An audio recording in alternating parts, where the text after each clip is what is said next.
Hey, hey, hey, welcome to Thriving Thursday. This month, we're going to talk about basic market assessments and how you should be using them, primarily the Smart Biz Quiz, which we can give you a link to be able to enhance your consumer experience and build your list.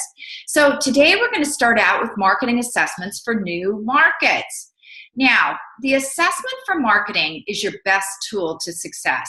And the reason for that is so many people create products and services and try to connect with audiences that probably truly aren't their audience. So assessment marketing is your tool to finding out if that market truly is your market. So it's a discovery process. And what you're doing is finding out what people want as well as who those people are. So with a new market, there are a couple ways to use this. First of all, to find out if this new market that you've identified is the best one to pursue.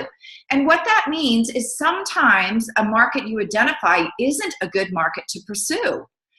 Secondly, to determine if that new market is worth pursuing. So first of all, you're looking at the market, should I pursue it? And then secondly, is it worth pursuing? The way this assessment, the Smart Biz Quiz, helps with that is there's a commitment section, and people actually identify whether they are committed to spending time, money, and even if they want to fix the problem.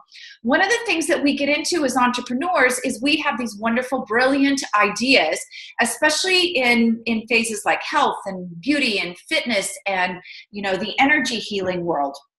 The problem is even though we know what we have really works and that we can help people, there are people out there who just don't want to be helped. So let me give you an example. I know somebody who has a program where it guarantees that you'll find happiness. Now, there haven't been many people who have found success with the program.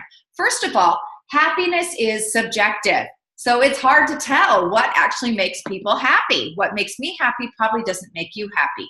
Secondly, believe it or not, there are people out there who are committed to being miserable. So you can't just walk up to someone and say, hey, I've got something to fix your problem, let's get going, because they might not actually be motivated to fix it. Thirdly, it eliminates risk and allows you to proceed with confidence. So one of the things that comes through when you're doing strategy sessions and when you produce programs and you're doing your marketing is that people can sense that you're not really confident about what you're doing. And confidence is key. You have to at least fake it till you make it. The other thing that happens here is we spend a lot of time and money and resources putting programs together. So by using assessments and connecting with these people in advance, you're eliminating the risk because you know there are buyers out there and you know where to find them. Think about it for a moment. The first program I ever put together probably took about 100 hours of my time. Now, I charge $500 an hour for a strategy session. If you came to me and said, I have a problem to fix, that's how much I charge. So imagine the time and money cost for your company putting 100 hours, even 75 hours into producing program.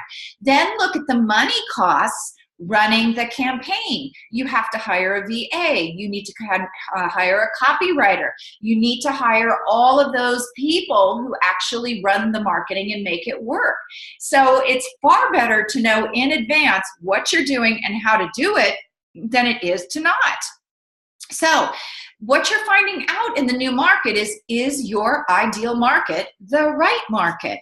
Now, you're probably wondering why I have a toilet here. Let me just tell you, all new products, if you're going through the process of putting a product together, then if you've gone through any entrepreneur programs, you know that you have to go out and validate that product before you can ever get funding.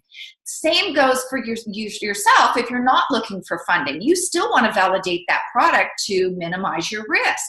Now, there are people out there who don't understand that in addition to validating your product, you need to validate your audience. You need to make sure that audience exists. The reason I have a toilet here is because a couple months ago, I encountered someone who put together a great toilet product. It's actually, you lift it up and down and you can clean underneath it, and it's a fabulous product. But he was out there at this place I was at, and he was asking men, you know, would you use it? It's easy to install. He was looking at it from a man's perspective. When he started talking to women, he realized very quickly that women are the ones that clean the toilets. Women are the ones that are the germaphobes who really don't want that icky stuff underneath that piece of the toilet, but they can't get to it. So if he had continued his validation with the wrong audience, which was men, he probably wouldn't have known that his product could be very successful. Once he began speaking to women, he not only validated his product, but he validated his audience. Why is that so important? Mainly because when you are copywriting, you have to know who your audience is, so you're speaking their language. The language that men speak in copywriting terms is much different than the copywriting that speaks to women. So, problem solved.